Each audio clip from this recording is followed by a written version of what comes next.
Excellent. Fallait peser sur record. Hein? On n'a pas décidé aujourd'hui. C'est clair. Je suis avec Seigneur Claude Giroux. Salut. Salut. Je vais vous présenter. C'est une de mes belles découvertes que j'ai fait en Suisse. Je voulais dire en franco-suisse parce que bon, c'est un expat. Oui, exact. Un autre expat suisse, c'est incroyable. Encore un. D'expat. Ouais. 40% de la population suisse est expatriée en fait. Ouais. Heureusement qu'on est là. C'est bien. Je crois. C'est bien. Sinon, il resterait tout ça dans le fond des quelle tristesse. Quand même. Ça amène de la bonne bouffe ici. Ouais, les Italiens et la France. Peut-être pas l'Allemagne, par exemple, la bonne bouffe. Hein? on va passer là-dessus. Bon, il y a mieux. Mais c'est quand même un grand peuple. Hey, toujours un plaisir de te voir. Moi aussi. Très hâte de faire cette entrevue avec toi. Ça fait longtemps. En plus que tu es un de nos étudiants maintenant. Oui. Puis tu as intégré super bien les trucs. Ça fait quoi?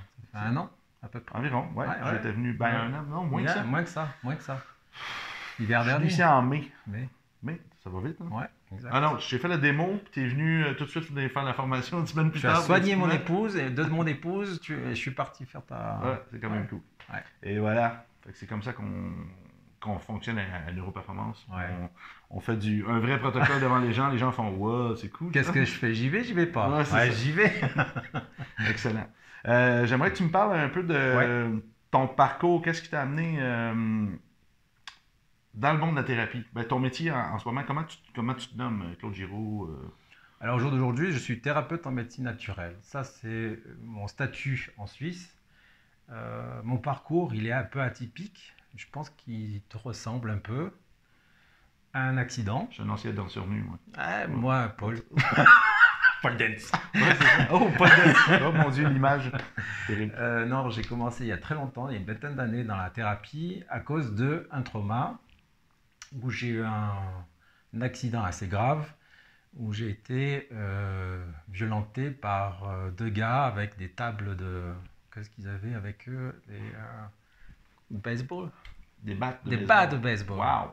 Gentil. Donc j'ai eu pas mal de traumas, je ne pouvais plus bouger, j'étais à l'hôpital pendant 3 mois. Donc, ça fait quand même mal, hein, des balles de baseball. Ça fait mal, ça c'est dur. Pauvre balle. Il y a une fondation pour les balles souffrantes de ce monde. Ouais, mais ils m'ont chopé le dos, pas devant. Pas les boules. Les balles. Okay. Et de là, qu'est-ce qu'il a fallu que je fasse? Il a fallu que je change ma vie, parce que je ne pouvais plus marcher, ou pas bien. J'avais des douleurs de cruralgie, de sciatique continue, des maux de tête. Donc il a fallu que je parte de la France pour aller me réfugier, entre guillemets, dans les Caraïbes, parce que le climat était dense, parce que la vie était beaucoup plus cool, moins stress, etc. On guérit mieux en état parasympathique. Voilà. On ne guérit pas en sympathique, en fait. Exact. Donc à partir de là, je dis, il faut que je fasse quelque chose pour moi. Et j'ai rencontré une charmante demoiselle qui faisait des massages, et qui m'a dit éventuellement on peut te guérir par l'acupuncture. Elle me dit je connais un maître japonais, ce maître japonais, je l'ai rencontré, et de là, ceci étant, j'ai commencé en tant que thérapeute. Donc j'ai commencé par l'acupuncture japonaise, Yotari, très intéressant parce qu'on ne pique pas, on travaille sur le derme, sur les points d'acupuncture, et on travaille également sur les méridiens. Le socle est toujours le même. Le socle médecine chinoise, 5 éléments traditionnels, les méridiens, pareil. On ne change rien. C'est plus une forme d'acupression qu'on peut dire. On est sur l'acupression, mais avec des instruments qui sont en métal. Ok. D'accord, mais ils ne sont pas des aiguilles. On travaille simplement sur le derme. Travailles-tu seulement en métal, ou des fois tu travailles avec des outils en bois ou des choses en bois, non, très rare, mais c'est surtout en métal. Il y a une résonance particulière. Est-ce que toutes tes aiguilles ont la même résonance? Tes aiguilles et tes outils? Alors, dommage que je ne les ai pas avec moi, mais chaque aiguille est différente. Okay. La longueur est différente, la densité est différente. Donc, à chaque pression, on aura une résonance particulière. Vraiment intéressant. Ouais. On va partir de là. Un petit test sur mon ischio. Allez, chiche. Peut-être pas à l'instant, ça va mal faire. On va tout à l'heure. Oui, c'est ça, on se faisant un torturer. Et de là, j'ai parti donc aux États-Unis, j'ai fait mes formations là-bas. Donc, j'ai une formation d'acupuncteur et d'ostéopathie japonaise qui s'appelle le Sotaido. Et de là, après, je suis rentré en France, j'ai recommencé des études en shiatsu traditionnel, Matsunaga, pour essayer d'aller plus loin dans l'acupression, sur les viscères, sur le crânien, sur tout ça. Et puis ensuite, je suis rentré en Suisse, il y a maintenant 7 ans, j'ai rencontré mon épouse, et de là, je me suis installé. Donc j'ai repassé des formations, j'ai repassé des équivalences, et de là, Monsieur Nicolas est arrivé sur son grand cheval blanc. Faire le bordel. Ouais, il a changé un petit peu pas mal de choses. Il m'a donné ce que j'attendais. C'était surtout des moyens de travailler sur des patients qui, à un moment donné, je dois l'avouer, étaient compliqués. On se revoyait, on se revoyait, on se revoyait. Donc, à un moment donné... le classique thérapeutique. Ouais. Changer de protocole, changer de méthode. Et Nicolas est arrivé, il m'a dit, ben voilà, je peux te présenter ça. Et ça m'a plu. Et depuis, ben, je travaille avec. Ce sont mes outils de travail au quotidien. Je rajoute bien sûr ce que j'ai appris. Je ne laisse pas tomber non plus. Mais ça donne des idées, ça donne des ouvertures. Donc je pense que tout à chacun peut apporter son pierre à l'édifice et tu en fais partie. Cool. Ouais. C'est cool d'entendre. On a justement besoin, plus qu'on a d'outils, mieux que c'est. Parce que, tu sais, pour construire une maison, reconstruire la santé de quelqu'un ou autre, si on a seulement un tournevis, on va venir quand les vis sont en place, on se rend compte que ça cloue mal un tournevis. Exact. Ça plante mal aussi, il y a des trucs comme ça taque mal, on a besoin de peinture, on a besoin de plein d'outils. Même pour soi, je crois, même pour soi, on a besoin d'apprendre. Ne pas rester dans un cloisonnement en disant ça je sais, j'en bouge pas. Bon, il y en a certains qui le font, peut-être tant mieux pour eux, mais je pense que de découvrir autre chose, ça permet d'avoir une ouverture et puis d'aller plus loin. Moi, je pense que on reçoit le type de patient dans notre clientèle qui nous permet de grandir en tant que thérapeute, puis qu'on est prêt aussi à s'occuper d'eux avec parfois un certain défi. Ouais. Puis la journée qu'on commence à rencontrer de plus en plus de cas, qu'on n'arrive pas, là, ça veut dire que tu es prêt. Tu es prêt à aller à un autre niveau. Ça ne veut pas dire que tu es rendu inefficace. Ça veut seulement dire que la vie te met au défi d'apprendre des nouveaux outils pour monter le niveau. Parce que tu es prêt à la passer. Puis l'erreur, c'est certaines personnes qui disent « Ah non, j'ai maîtrisé tout, ça va super bien. » Puis comme ça, ben... Je suis plus beau, je suis plus fort. Peut-être son potentiel... Sait, hein. Oui, mais peut-être que c'était seulement son potentiel en tant que thérapeute qui était peut-être moins grand, je sais pas. Ça dépend de plein de facteurs en fait, mais je crois que quand on est prêt, puis qu'on écoute, puis qu'on perçoit la situation, puis on se rend compte qu'on perd l'efficacité, on s'en vient moins à la hauteur, ça veut seulement nous dire que regarde, il y a un nouveau sommet à aller chercher. Il y a autre chose. Il y a autre chose. Découverte. Puis il y a des gens qui sont excellents, puis il y a des gens que... que ce soit au niveau des formations, au niveau de n'importe quoi, la sagesse, ça s'acquiert avec le temps. Je crois pas, c'est ça que je te disais au salon. Je crois pas te brancher sur quelqu'un et prendre ses connaissances. La connaissance, c'est long à acquérir. Hein? Il faut du temps. Oui, puis ce serait dommage parce que sinon, ce serait juste les gens qui seraient riches qui auraient accès à la connaissance de tout le monde. Ils achèteraient de la connaissance à tout le monde, puis ils n'auraient jamais à apprendre, puis à faire ces démarches-là, puis ces expériences-là, ces essais-erreurs, puis ces remises en question. Puis ils feraient juste acheter, je télécharge, je t'ai donné, puis je te suis supérieur maintenant. Ce serait dommage. Ouais, ça serait très dommage. Ça serait très, très, très dommage. On le voit dans les films en science qu'il y a de plus en plus de gens qui font ça. Hein? On voit avec la cybernisation, les puces qui implantent au niveau du cerveau, des antennes, des gens qui sentent des forces électriques, les puces qu'ils mettent maintenant dans les bars pour payer. Pour payer, il y a plein de trucs qui s'en viennent comme ça, pour des outils de contrôle évidemment, mais des outils aussi pour leur permettre d'être plus électrosensibles, de sentir des choses. Oui, bonjour, ma maman m'appelle. Puis c'est un peu dingue tout ce qui s'en vient. Puis moi, ça m'inquiète un peu les implants comme ça d'organes, puis la biotechnologie. Parce qu'on se rend compte que oui, il peut y avoir des bienfaits pour certains malades, mais définitivement, ça va toujours être l'armée puis les sociétés illéthiques, les gens riches qui vont profiter de ces membres-là qui vont décupler leur force, leur puissance, leur connaissance. Puis ça va juste augmenter, je pense, la marge. Il faut chointer tout ça puis être simple. Il faut rester simple, en contact. Il y avait un film qui avait sorti, c'est drôle de parler de ça, je pense que c'était les Records ou un truc comme ça. Puis c'était pas des tueurs à gages, mais c'était comme une agence qui allait récupérer les organes de ceux qui ne payaient pas. Ils faisaient implanter des organes. Puis là, il allait les collecter, les suivre, reprendre les organes, les locations d'organes. Je te comprends 1 mois ou 2 mois de location. Exactement. Puis là, il n'y avait plus d'argent pour payer. Alors, je me suis laissé quelques petites notes. Vas-y, dis-moi. Tu voulais pas retourner en France? Du tout. Du tout? Non. Para qué? Non, para qué? Parce que quand tu as goûté à un certain havre de paix, de vie en Suisse, parce que bon, il faut le dire, hein, on est bien, on travaille, mais on sait pourquoi on travaille, on a la possibilité de s'investir, et ça, c'est pas négligeable. L'État t'aide. Ouais. Le fonctionnement d'État t'aide en disant on va pas vous tout prendre maintenant, on va peut-être prendre plus tard, mais au moins tu as la possibilité de travailler.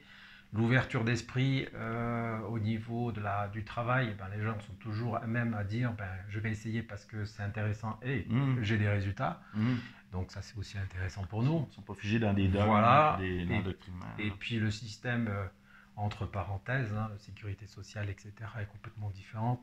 C'est-à-dire que vous venez à avoir un thérapeute, vous payez votre thérapeute pour être bien.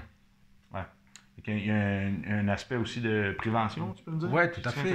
C'est ça, c'est-à-dire qu'on n'oblige pas, mais on préconise à ce que la personne revienne une fois par mois pour un entretien. On a essayé de mettre en place quelque chose de pointu, c'est-à-dire que la personne vient avec une pathologie, X ou Y, et à partir de là, on lui dit, voilà, vous avez tel chemin à faire, est-ce que vous avez envie de le faire ou pas? Donc il y a toujours ce rapport, je t'entends, je t'écoute, mais tu as le choix. Donc certains disent oui, ok, on le fait, donc on programme sur une année, en disant tous les mois tu viens, et puis on travaille sur une partie.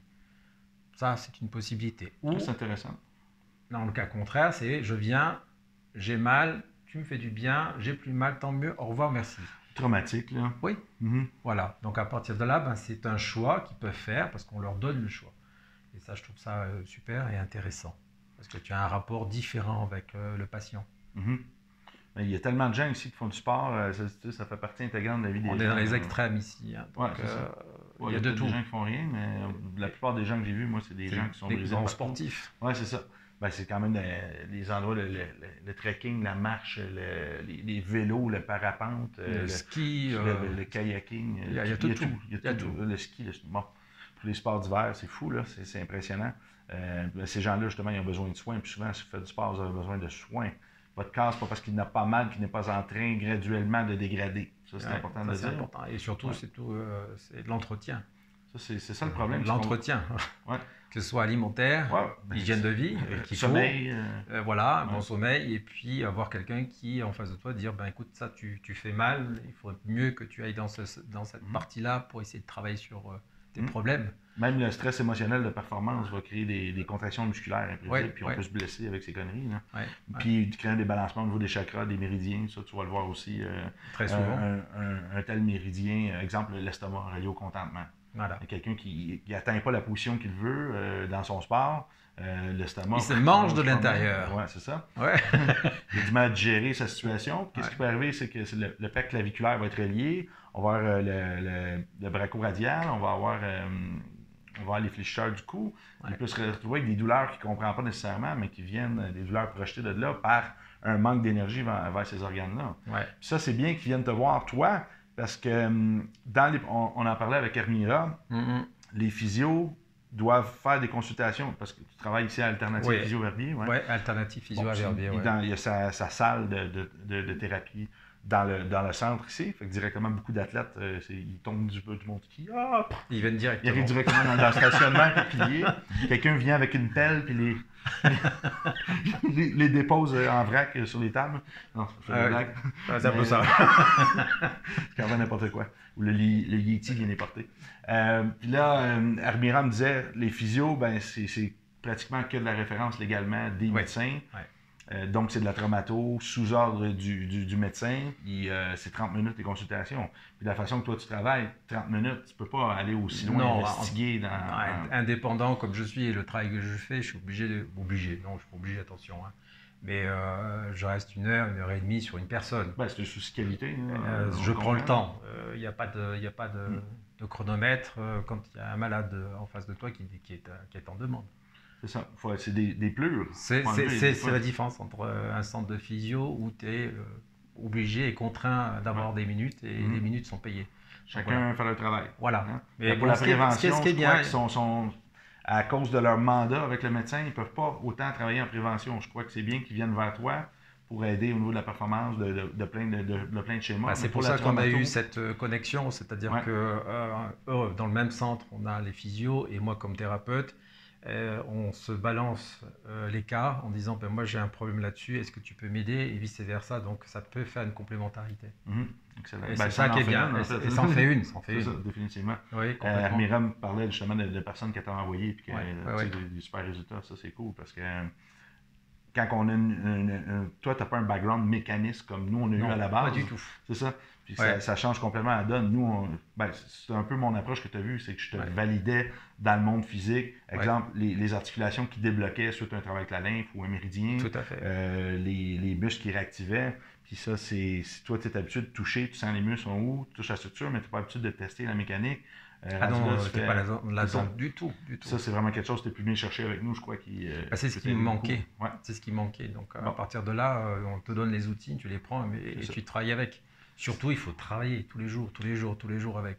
C'est des bons outils de diagnostic clinique. Okay. C'est pas de diagnostic médicaux, évidemment. Mais c'est juste pour dire, ils n'activent pas aussi bien. Puis quand on fait circuler la lymphe, les muscles, les articulations sont mieux nourries, moins de compression nerveuse aussi. Puis là, on sent qu'il y a un peu plus de force. Là, on sent que l'articulation, on peut dire, est réactivée. C'est fonctionnel. C'est pas une fracture ou ça n'a rien à voir. Là, ça, c'est autre chose. Mes mots, des fois, peuvent être mal interprétés. J'ai pas trouvé de bonne façon de le dire autrement que l'articulation, oui, non, semble opérationnel. C'est simple. Hein? Ouais. Oui, non. Selon toi, là, on a expliqué un petit peu mon point de vue, je crois, ce que je t'ai amené, mais tu as quand même fait plusieurs formations avec nous. Tu as fait le niveau 1, tu as fait le niveau 2, tu as fait rééducation sensorimotrice. On s'en vient vers Myonic. Myonic, on arrive bientôt. Concrètement, dans ta pratique, y a-tu des trucs que tu as intégrés, que tu dis ça a vraiment changé ma façon de travailler? Déjà, qu'on appelle ça WhatsApp. L'anamnèse, déjà de savoir pourquoi, comment le muscle ne travaille pas. Moi, c'est ce qui me bloquait. Maintenant, au jour d'aujourd'hui, avec la lumino, la chroma, on a les méridiens que je connais déjà, les chakras que je connaissais mais que je n'utilisais pas, le chromathérapie qui m'aide pas mal pour déjà débloquer certaines tensions juste en mettant une couleur, la personne se sent déjà bien, donc c'est un avantage. Donc voilà. C'est puissant, c'est le spectre électromagnétique. Là. Oui, les séquences, c'est pas mal. Donc pourquoi pas l'utiliser? Une chose simple, moi je l'utilise pratiquement tous les jours. Maintenant, je l'utilise pratiquement tous les jours. Sur 6 cas dans la journée, j'ai 5 cas où je vais soit utiliser l'amino, soit la chroma et le diagnostic. Quoi. As-tu vu des correspondances entre les méridiens puis les chakras, où que les organes se rejoignent? Ça arrive très très souvent. J'ai eu un exemple il y a un quart d'heure où j'avais une personne qui avait un problème au niveau du sacrum. Mais il y avait une identité un peu spécifique, c'est-à-dire qu'elle était dans l'angoisse et puis la peur. Alors l'ancrage, le chakra racine. Voilà, donc à partir de là, on a travaillé déjà sur le sacrum, le chakra, une couleur, le rouge. Donc à partir de là, juste de mettre la lunette et puis lui dire, bon maintenant, essayer de m'expliquer un petit peu pourquoi il y a cette peur qui est présente. Et puis... cette résistance, et puis de ce fait, on est remonté 20 ans plus tard en disant je suis tombé un soir avec les lampes torches et puis je suis tombé sur les fesses. Voilà. Ah ouais? Ben oui. Avec le chakra, c'est quand même d'autres. Tu aurais pu le voir aussi avec les voies magnétiques. Tout à fait, mais je ne suis pas allé aussi loin. Donc rien qu'avec une lunette, avec le chakra, ça a fait que ça a sorti quelque chose. C'est comme une assistance qu'on peut prendre pour la personne, autant que le médecin peut utiliser une drogue, peu importe, pour aider la personne. Mais quand on met la couleur, la couleur va affecter, va être transmise vers l'hypothalamus par les voies visuelles inconscientes. L'hypothalamus va gérer toutes les glandes dans le corps, va gérer un paquet de trucs, des souvenirs, etc. Quand on met la couleur en contact avec les yeux, l'œil va capter, va envoyer l'information dans certains centres du cerveau, dont la mémoire, puis il va y avoir des réponses qui vont se passer neurophysiologiques, hormonales, émotionnelles, puis ça l'assiste la personne à aller de l'avant, puis c'est facile à communiquer. Nous, on va faire, par exemple, un mouvement de la main au niveau du chakra associé, tout comme un acupuncteur mettrait des aiguilles. Bon, c'est plus accepté socialement encore maintenant, tout à fait. mais c'est le même principe. On va sentir, par exemple, moi je suis yang, je réalise que quand je sens un chakra qui est problématique, c'est passer les mains sur le corps devant quelqu'un, mais moi ça devient assez froid. où on va sentir comme un petit courant d'air. Un petit courant d'air. Ça, c'est pour les personnes plus yang. Je vois, tu es peut-être quand même assez yang toi aussi. Je suis assez yang. Les personnes yin, ce que je vois, ils vont sentir l'inverse. Ils vont sentir tout froid, puis ils vont sentir ça chaud. Une zone chaleur, entre autres. C'est quand même intéressant. Donc, c'est pas, pour moi, c'est rendu une habitude, on le travaille. Moi, je garde ça à la fin, en consultation. Je vais toujours m'occuper de la posture, de la neurologie de la personne, de tous les autres paramètres, pour ensuite finir avec, bon, est-ce que les méridiens, est-ce que les chakras sont en place? Puis à la fin de la consultation, mais il y a une plus grosse connexion avec la personne, peut-être émotionnelle, plus de confiance. La personne réalise qu'on a des compétences, des connaissances aussi en neuro, puis elle est plus en confort, plus en sécurité. À partir de là, oui, on peut y aller. C'est plus facile, puis c'est non invasif. C'est pas un travail comme en tant que psychologue, c'est vraiment, on dit, bon, selon ce chakra, on parle un peu du chakra, il y a des correspondances avec telle articulation, tel truc. Il y a des phrases, des fois, qui peuvent être semblantes, comme je suis sécure, mon futur est sécure. Bon. Tout à fait. Mais bon, auparavant. Je suis fort, stable et en santé. Puis peut-être que cette personne-là, il y aurait une dissonance, c'est-à-dire le corps fait non, je n'ai pas l'impression de croire cette phrase-là, ou soit dans un testing musculaire ou autre. Puis ensuite, on vérifie l'énergie circule gauche ou à droite. On va faire une petite manœuvre, on fait un petit testing dans le monde physique avec un muscle. C'est quand même super facilement applicable, mais c'est super intéressant. Puis c'est vraiment là, moi je le vois, je fais des tests ensuite d'évaluation du déplacement du bassin, la longueur des jambes. Tu valides très rapidement. On voit que le bassin, il est replacé. Est-ce qu'on a besoin de mobiliser toujours? Moi je ne crois plus aux mobilisations, honnêtement. Là. Il y a peut-être certains trucs comme une traction du talus, sphéno-occipital par lui-même. Par lui-même, au niveau. Le pouce dans la gorge, puis le palaté. Sinon, symphyse pubienne, des fois ça peut être intéressant, une automobilisation. Mais sinon, il n'y a absolument rien qui. Tout est stabilisé par des tissus, puis ces tissus-là répondent aux informations perçues par le cerveau, puis ils vont avoir des boucles rétroactives qui vont réinformer et restabiliser les vertèbres dans l'espace, ou les articulations, pas seulement les vertèbres. C'est fascinant le corps humain quand on l'observe comme ça, mais évidemment, ce n'est pas des formations qui se donnent encore à l'université. C'est des formations continues, développées Je confirme. Par plusieurs médecins. Nous, on s'est spécialisé là-dedans, on est chanceux. J'ai étudié dans 7 pays. J'ai plein des autres enseignants en neuroperformance qui ont fait beaucoup de pays aussi, beaucoup d'études. On a tous, on a plusieurs au-delà de 5000 heures de formation chacun. Donc, on a chacun un beau gros bassin. On a maintenant des médecins aussi qui travaillent avec nous, des docteurs. C'est vraiment cool. Mais c'est top. Une histoire de cas, as-tu un cas particulier, quelque chose, un cas qui t'a touché particulièrement, un cas que tu as trouvé... Ouf! C'est dur. Moi, c'est arrivé faire des testings pour les points de pulsation. Je savais pas à cette époque-là que je pouvais tester une personne qui touchait l'autre. Alors, puis il est arrivé avec les deux bras manquants, parce qu'il y avait un garde-fou en auto. Il avait glissé, puis le garde-fou était passé au travers de sa bagnole, puis il était parti avec une partie de son tronc, puis ses deux bras. Oh! Il restait planté comme ça. C'est une histoire de fou. J'ai vu une vidéo. Tout ça, il m'a montré après avec les médias. Non. Et là, je voulais tester ses points de pulsation des méridiens, mais il n'y avait plus de bras. Ouais. Là, j'étais, mon Dieu. Comment je fais? C'est ça, je te parle des trucs il y a quelques années. Maintenant, c'est sûr, j'ai d'autres outils. Mais j'étais. Il y avait toute une paire de jambes, le mec. Je me rappelle d'un cas qui me tient à cœur. C'est une personne qui était en chimio et bon, malheureusement, elle est partie. C'est arrivé aussi. Ouais, et je peux dire que c'est assez difficile à gérer dans le rapport, parce qu'on sait qu'on est en phase finale, qu'il faut l'accepter et que qu'est-ce qu'on peut apporter à ce moment-là à la personne. Donc, qu'est-ce qu'on peut faire? Le principe, il est simple, c'est d'essayer d'accompagner au plus, d'essayer de soulager, parce qu'on est là que pour soulager la problématique, et de l'accepter. L'acceptation elle fait partie de notre travail en tant que thérapeute, d'accepter certaines choses qui nous aient fait face. On a tous la maladie sauveur un peu, je crois, en clinique. On aimerait aider, on aimerait croire à cette magie divine. Tu es là, tu dis, mais je vais y arriver, mais en fait, bon, c'est la vie, donc il faut l'accepter aussi. Il y a des moments où il faut accepter aussi la résilience, voilà, chercher le mot, en disant, voilà, c'est comme ça. Mais aider, puis avec des outils qu'on nous donne au moment où on nous donne. Aujourd'hui, tu me donnes ces outils-là, je vais m'en servir.